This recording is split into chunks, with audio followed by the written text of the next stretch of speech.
1, 2, 1, 2, 3, 4. Almost a weekend and you don't know what to do. Or you just need something fun to listen to. Southside Pod! Yes, we're on the air. Pod. And the gang's all here, all things on the South Side. We're listening to the Southside Pod. Looking for the best Southside breweries. Or you might just need an awesome place to eat. Southside Pod! Mount Greenwood, Evergreen, Blue Island, Beverly, Payless, and Allsup too. You're tuned into the Southside Pod. Southside Pod! Oakland, Midlothian, Southside Pod. Oak Forest, Chicago Ridge, Flossmoor, and Bridgeview. You're listening to Southside Pod. It's 30 minutes of good in a world of dumb known as Southside Pod. A lot on this episode today. John Streetz, our good buddy, back here with more bourbon. A really cool thing for those of you that like to go to breweries. And he's going to tell you why Tinley Park is the place to be this upcoming weekend. My buddy Butch Zemar is going to come down here to the 9-foot homemade oak bar. I discovered something at a facility in Payless. He's the expert to talk to. And we've got a Southside band down here at the 9-foot homemade oak bar. They're a punk rock group. Can't wait to get to them. It's all brought to you by Family Waterproofing Solutions. You heard the ad at the beginning of the show. The express service. Know what you want. See the cost right on the website. Order and schedule on-site immediately for quick service. Nobody else does that. Named one of the Southland's best 2 years in a row. If you have any questions, 708-330-4466. Your basement's best defense is at familydry.com. And yeah, I know, last week some of you got a show that had a big mistake in it. It's been fixed if you want to go back and listen to last week's episode. I won't drink so much when I'm putting the shows together at the bar. I bet you these guys have never had a drink before. Let's get our first guest in here. There's a road I'd like to tell you about, lives in my hometown. Lakeshore Drive, the road is called, it'll take you up or down. From rags on up to riches, 15 minutes you can fly. Pretty blue lights along the way, help you ride on by. And the blue lights shine with a heavenly grace, help you ride on by.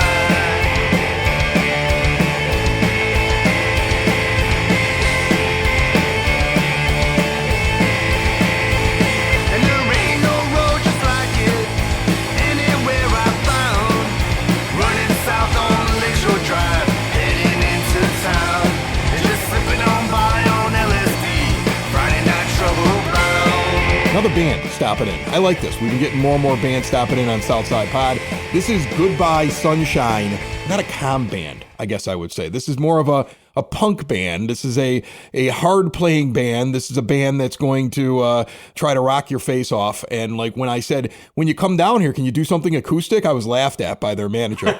There's no way that's happening. How you guys doing? Good. Thanks so much for having us on. Yeah. So, first of all, I see that we got Brad, because Brad's the drummer, right? Yep. You're the drummer, so you're from Blue Island, right? Yep. Yeah, and we gave you the headset. Like, it was like, he doesn't get the big mics. He gets the headset. He's at the end of the bar. Just like on stage. Before they took my mic away from me. You look just like Tommy Lee from the waist up. I like the Lakeshore Drive cover. I mean, when I saw that you guys did a cover of that, my first thing was like, that's one of my favorite Chicago songs that doesn't get enough play.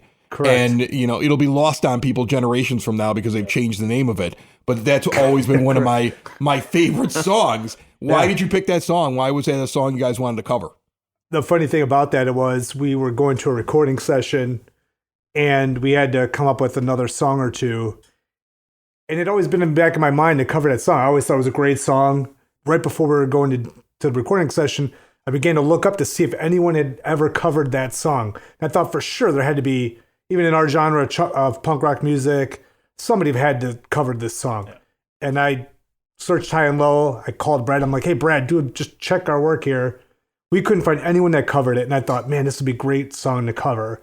And so I did a quick, version of it on GarageBand, sent it over to Brad. Brad thought, man, I think we got a winner here. And, we just put our little, obviously it's a little bit different than the original, but, we kept kind of true to what the song was. And yeah, so it is like a hidden gem. And the funny thing was, is when we recorded at the studio, we were down in Atlanta, outside of Atlanta, And the guy that was recording us was like, that song is amazing. And then when we told him it was like, a cover song. A cover. Yeah, he's he had like, no idea. He's like, I never heard that song. He's like, don't tell anybody. And I'm like, well, everyone in Chicago knows that song. I think we'll be found out pretty quick if we try to play that card. So You have a big group for a punk band. I see a band like that and I think to myself, well, that they should probably just have 3 members. And that there's more than just the 3 of you that are in this band. Take me through who's part of this band. 3.5 right now, I think. 3.5? Yeah. There's always a rotating bass player. August, how many bass players do you normally go through? well, right now we are on our 3rd one. This is only a year and a half for the band. So we're on the pace to break Spinal Tap's record. Yeah. Well, Ryan, who's the original bass player, who helped write some of the first songs that we put out. He lives in San Diego. He's originally from Chicago. He flew in for the first recording session. We had Katie Karpowitz from Hi-Ho and Airstream Futures. She had filled in for the shows that we had been playing locally, but she has commitments with those bands still, so she couldn't. That'd have been cool to keep. If you get a female member in your band, I always thought that was kind of a cool thing. Oh yeah. Yeah, Like people identify immediately, like, oh, look at that. Like girls come out because of it. Guys think it's cool that you got a female member in your rock band. Like when I think back to bands in the 90s, I can immediately identify all of like the female players in a band because it was such a rare thing. It almost like gives you just one more. I mean, I'm sure extremely talented musician. I'm not trying to to lower it down to a level, but it is something that kind of stands out on stage. That might have been the problem is she was too talented for us. Maybe I don't know if you realize we are not that talented. We just fake it really well. Yeah, Katie was, a phenomenal bass player. I'll say this, skill-wise and performance-wise, you put those together, I can't find anyone right now in Chicago playing bass that's better than her. Yeah. Anybody. Yeah. Male, Totally female. fair. Yeah. She goes out there and I don't know if she likes our songs, but let me tell you, if you watch, nobody really likes our songs. But if you watching her play, you would have thought she was playing the greatest songs in the world. She sells it. Really. Stage presence. Amazing stage presence. Yeah. I mean, you get a lot of guys and girls that can stand up on stage and play the notes, but it's the presence on stage. Like I remember I had an old band director since passed on over at Brother Rice High School by the name of Leo Henning, and he came in one day. And he was like, I went and saw Natalie Cole. Remember her? She did Unforgettable because she was Nat King Cole's daughter. And like the whole video was like Nat King Cole, like they were using technology that was new at the time. They found a way to splice them together. And it was such a big deal back at the time. And he goes, I saw Nat King Cole in concert. She may be his daughter, but she don't hold a stage like Nat King Cole. And that's one of the first things he said. Like there's still, you could sing or you could perform as much as possible, but it's having a presence on the stage that people get into. Guess what do you call it? There's bands that show it. Yeah, you either show it or you sell it. So you either show it because you're really emotionally attached to it. So you're just, that comes through when you're playing the songs. You're naturally just kind of, having stage presence. And there's other bands that, they're good at selling it. They're there to like present a specific image and they go out there and purposefully, they over exaggerate kind of in a good way, in a good, in good taste. Yeah. But they sell the music that way by, I would say like Motley Crue is a band that sells it. Oh yeah, no question. Yeah, that's like a band that sells it. Just fun to watch. A band that sells it is fun to watch. Yeah, they know acting the crazier they act, that's selling more for them, more attention for the band. Yeah, because if you really went into, I don't think they even argue. I mean, they have a ton of great songs, but if you went to the whole catalog, you only really listen to 3 songs repetitively on each album. Right. The rest of the songs are garbage. Where do you guys like to play at? Is there spots on the South Side you like to play at? Because I know, Gus, you're a Beverly person who used to be in Blue Island. Correct. Right? Okay. And then we've got Blue Island over here on the drums. And then this kid's a North Sider in the middle. North Side. Yeah. Get out of my basement. You're done. Out. How often do you get to play close to home around the South Side? And are there places that you enjoy? Unfortunately, there's nothing really great on the South Side, and people don't come out on the South Side to come see bands. We pack bars. Like we play a bar in Blount called Pub Time. It's a great place to play. But other than that, there's really not too much in the area. Everything's in the city. Everything worthwhile Not a lot is in of the venues. city. Exactly. Yeah. Is it hard to get into that spot in Marionette Park? I always feel like you got to be a certain kind of band. Wouldn't be a place we want to play anyway. Really? Yeah. Not our That's style. not our style. Which one's that? Bourbon Street. Bourbon Street. You guys don't seem like you fit what they would bring into that place. No. They wouldn't want us anyways. Yeah. So when you play spots based on the style of music, I would imagine you like smaller venues that are like the crowd's up on top of you, right? You want that intimate, I don't want to call it dive bar type feel, but something that feels like it's close, and because that's the kind of music you play, right? That would be really accurate. Dive bar. Yeah. Reggie's. We've played Reggie's. A place recently. with a cage in front of it. Yeah, exactly. Like in the Blues Brothers, where the bottles are breaking up. That's what you're looking for. That's the dream gig, right? That is the dream gig. No, but we played like Reggie's, which is a nice venue. Like that fits our style of music, But we had to open up for like kind of a band that fills the place. Cobra Lounge. Cobra Lounge is a Cobra great Lounge. place. That's a separate type of venue. And we played the Blonde Beer Company recently for Beer Can Festival. Were you up in front or in the back in that place? We were in the back. It was an entire festival of punk rock and ska music. They got all the wooden walls around that. Yeah. Like I always imagine if that got really crowded back in there, that'd be like a cool place that you see like a pit break out in the back. Like did that happen during that festival? Did they start rocking out in that place? A little bit. Yeah. Couple of bands, yeah. I always kind of felt like that'd be kind of like if I were younger. Now I'm a little too old to get in the middle of that. But yeah, if I were younger, that'd be a good place to be. No question. To be in one of those. Yeah, for sure. The funny thing is, we played last 2 weekends ago. We played at a place called the Melody Inn in Indianapolis.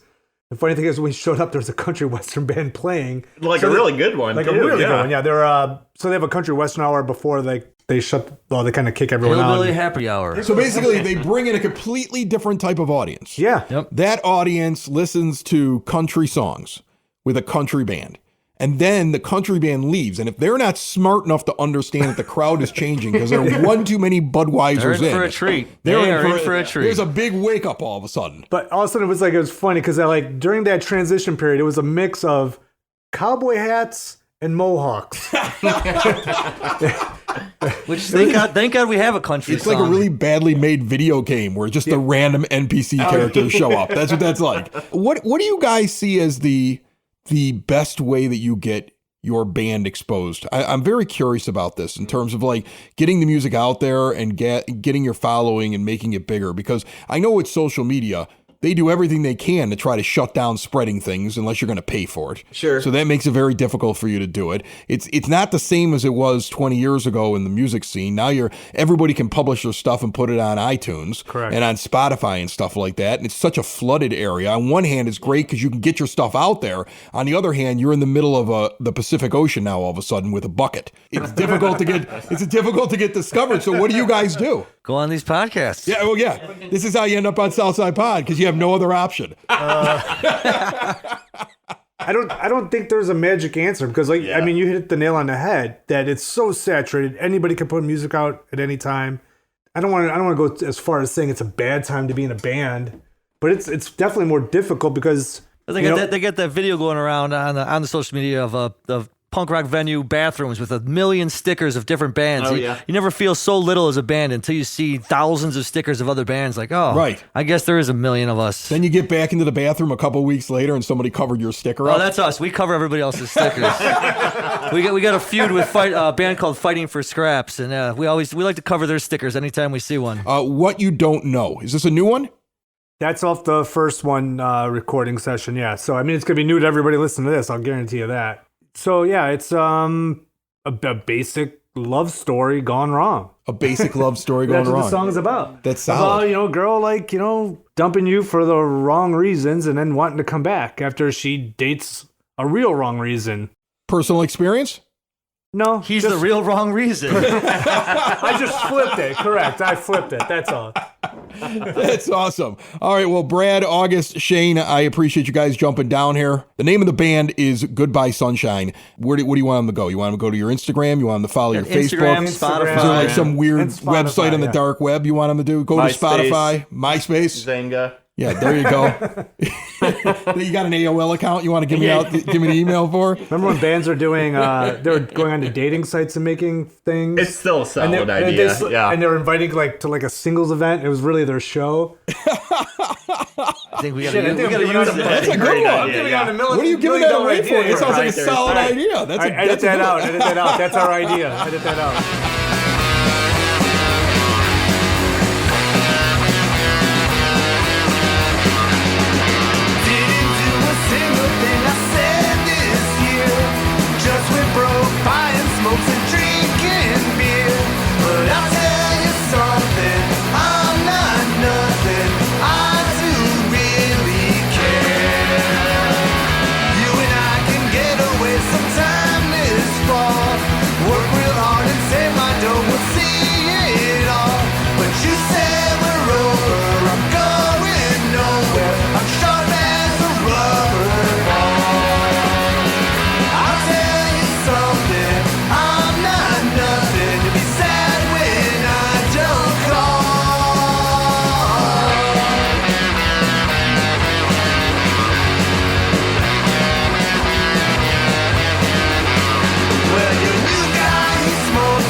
I have a confession to make. It's true, and I'm guessing you have done the same thing.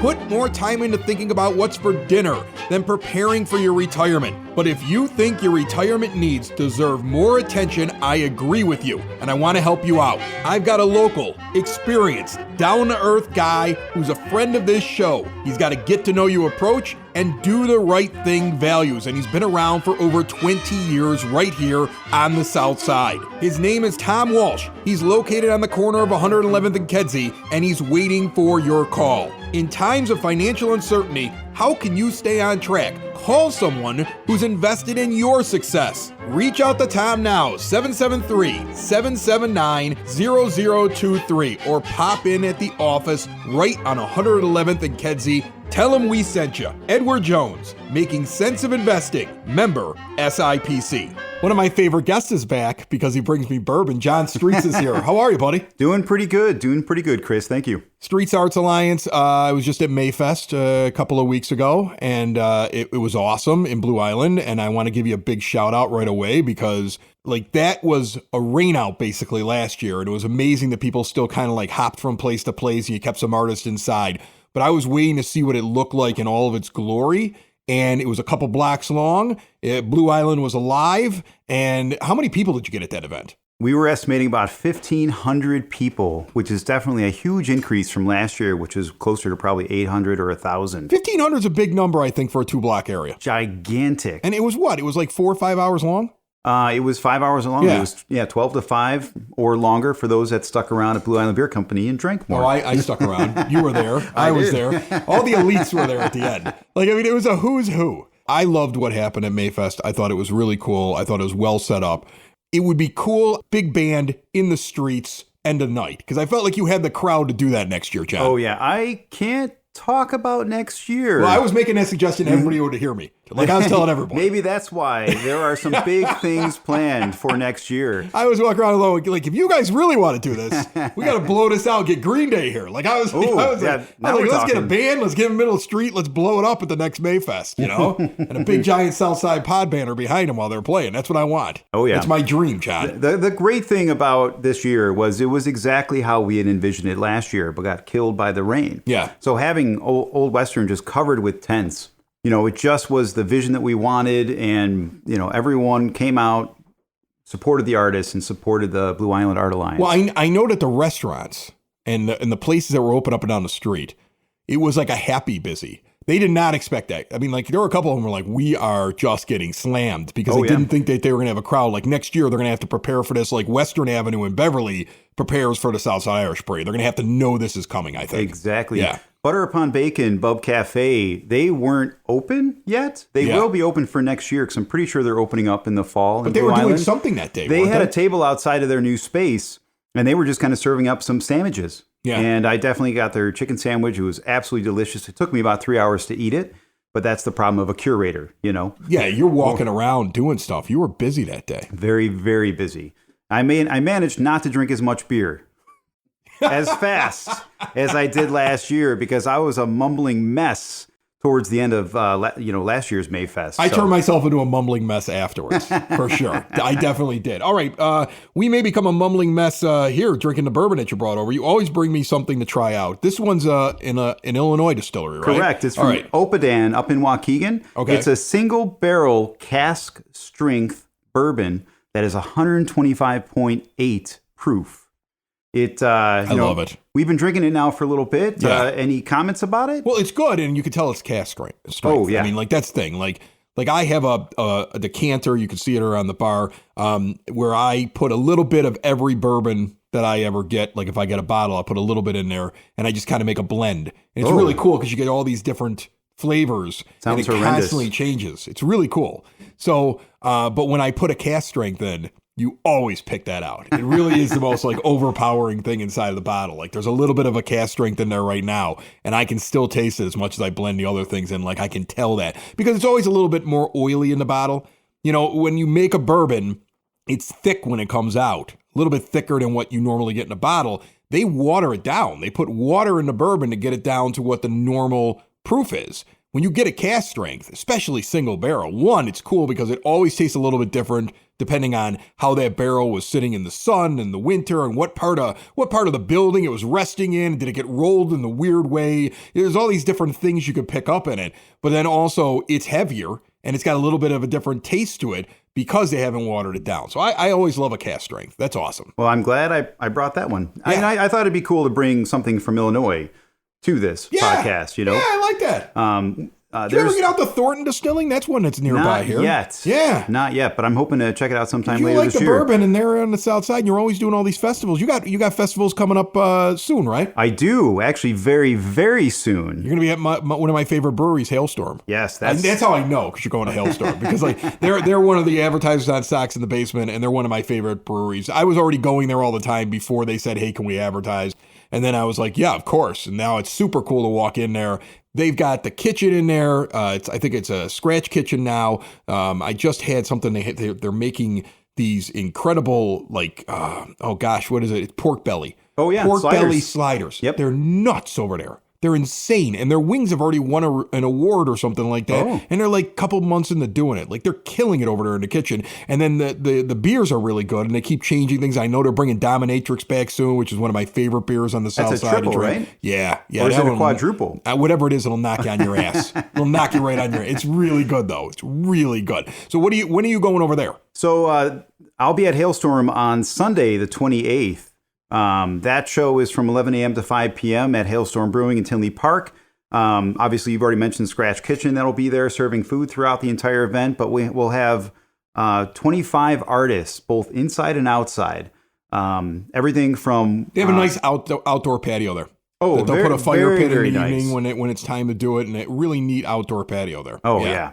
Now, we're going to be putting artists on the patio as well as the parking lot that's just north of where that patio is. Okay. So we'll have a lot more artists outside and less artists inside. So we're trying a different layout for this year. I would do that with them. I mean, because it's a big beer hall, and people really like to file in and drink. Oh, yeah. So that's a great way to set that up. Plus, they brought in a bunch of pinball machines I saw this past weekend. Yeah.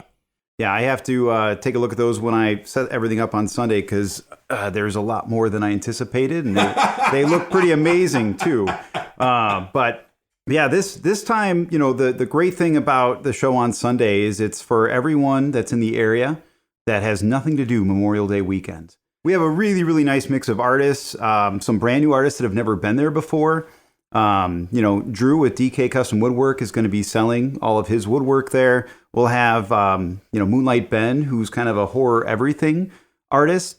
there selling her items. What is the type of artist that you think gets the best response at these fairs? Like, because you're generally doing them at breweries. Mm-hmm. So you have people that show up, and a lot of people probably stumble across them because they're going into the brewery that day. And their plan is to go in and try craft beer, do different things, like, oh, what do they got up here new? Hang out maybe with a couple of friends, maybe grab something to eat. So what do you think they respond to the most? Because you really do have a type of crowd when you're doing it in breweries. So what is it that they get into? So that's an easy answer. Food. Anything food sells. So a good example would be Quinn Cakes by George. I've had him at shows now for the last year or so, and he's the one artist that almost always sells out. And, not even at the end of the show, he sells out in like 3 hours. Wow. Anyone that's selling sweets like cookies. Oh yeah, you got that guy. I've seen him in the last couple of things. He's got the grandma's cookies or something like that. That guy is doing a killing. I've noticed. Oh, yeah. It seems like there's always somebody there. I don't know if he's doing a killing, but every time I walk by his table, they're like grabbing up his cookies. Now, I almost at one of your festivals, I almost bought dog treats that I thought were human cookies. So you got these people now that cater to pets, and I was like, "Ooh, that looks good." And they're like, "It's a dog treat." I'm like, I almost bought that and ate it at my table. Well, it's a good thing you didn't. No. But speaking of treats, Tony's Treats is going to be serving up the dog treats at the show on Sunday. But yeah, I've got a mix of jewelry, chain link accessories, original art, a tie-dye artist, soap from Big Mike, who's a local, and just a variety of different items. But to get back to your question, so what sells the most? Definitely food, treats, anything sweet. Followed up to that, I would have to say it's a cross between original art and jewelry. Now, the interesting thing, I always try to, as a curator, bring in a lot more artists, people that are painting, drawing, sculpting, whatever. Things that you would see at like C2E2 when you walk through Artist Row. Exactly, but of all kinds, whether it's just a watercolor artist that's a bit abstract, or perhaps something that's very specific, like Jonathan Grimart, who has the Bound Tarot deck.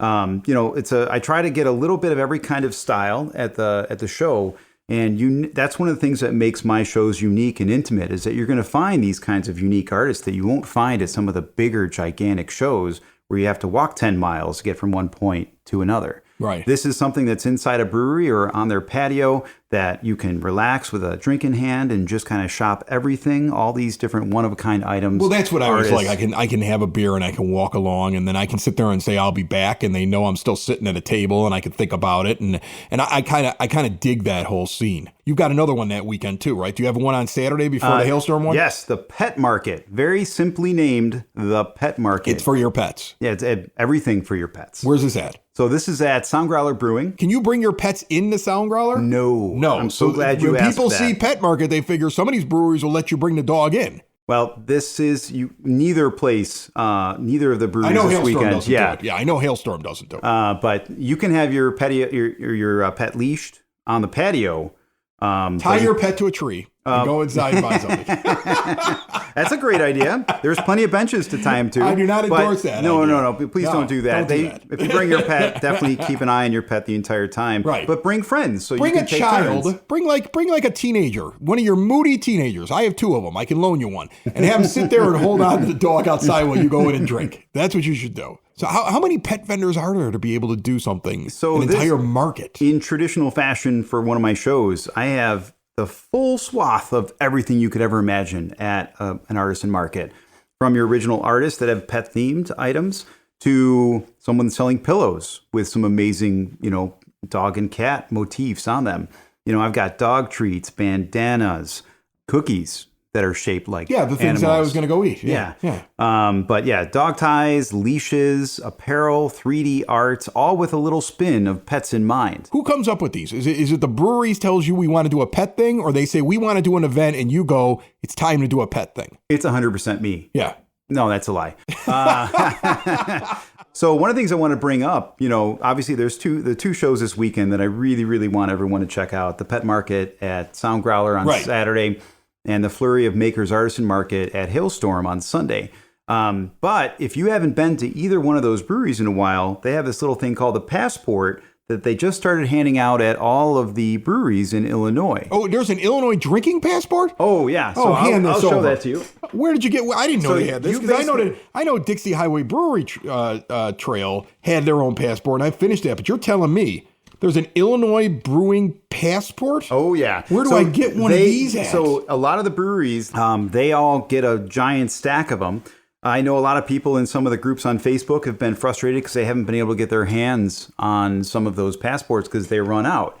But, like Lunar Brewing in Villa Park, which is in my hometown, they've got a bunch left, and there's certain breweries all around that have some of those left. So if you haven't secured a passport, definitely maybe just kind of look around on Facebook, see if you can find one that has some, or just go around and check them out. John Streetz literally has his finger on the pulse of the artisan markets, the breweries, the bourbons that he brings down here to the bar, and he's a really cool guy. Check out the things going on this weekend.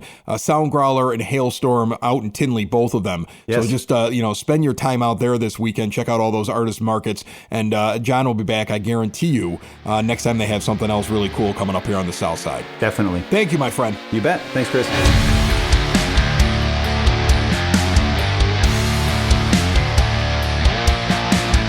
I think John Streetz just gave you everything you need for this weekend. There's no reason for a bulletin board.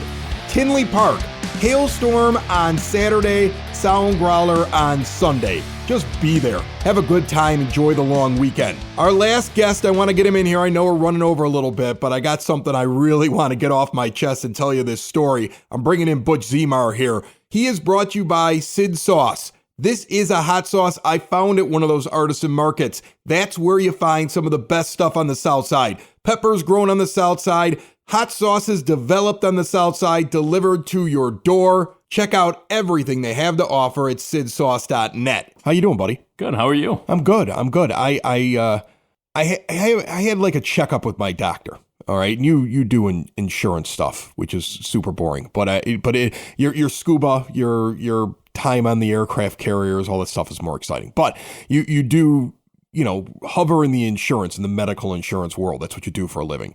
So I thought of you because the doctor goes, there's this thing going on over at Advocate. And I think that's like Christ, High Tech out in Palos. That's where I ended up going, where they had a price for a CT scan, a CAT scan, on their website. Like it was like almost like an oil change price, like $49. And you can go and get this whole scan of your cardiovascular system. And he goes, I'm not really worried about you, but like this is a really good deal. You should go over and do this. Like your insurance isn't going to pay for it. And I thought to myself, I was like, well, like an oil change and some new windshield wipers are probably more expensive than that, right? And if I'm going to maintain the car, I'll maintain me. And what's funny is you never get this like in like with your doctors. Like they never sit there and tell you what it costs in advance. And I'm like, I'll sign up for this. So I go online, I sign up. They give me like a time at like 6 p.m. I go over to High Tech in Palos. I walk in the door. There's like 3 people in the entire building. I'm in and out. I run my credit card. I go get this thing. It's like just to kind of check out, making sure everything's working because I'm 46 years old.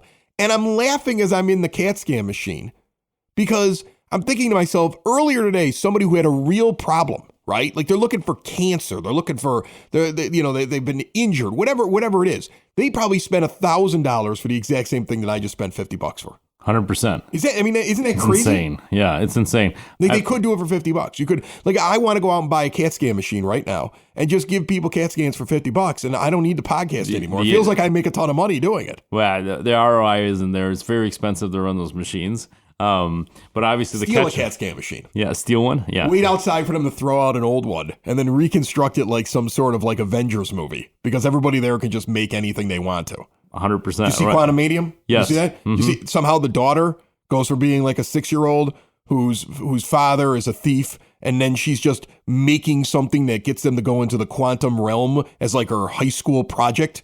Like, are you like they can make anything, sure, right? Sure. So I figure I can make a CAT scan machine. Yeah, of course, right? Out of a scratch, right? Yeah, and make some money off of it. Yes. Like, I watch those movies. I should be able to make a CAT scan machine. Sure. They're betting on something to be found on those exams. That's where they're going to reap the return on. They're hoping they find something. Yeah. Mm-hmm. And then if they don't, I'm just out $50. Yeah, that's correct. Yeah. But and you get a little more confidence that whatever you're doing is doing okay. Yeah, like you're. But my point is, and what stuck out to me was that I'm going and getting something that you would consider be a medical procedure, but the price is there right at the beginning.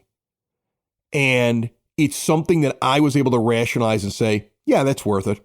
You know, every once in a while, my blood pressure's up a little bit higher than it should be, not crazy.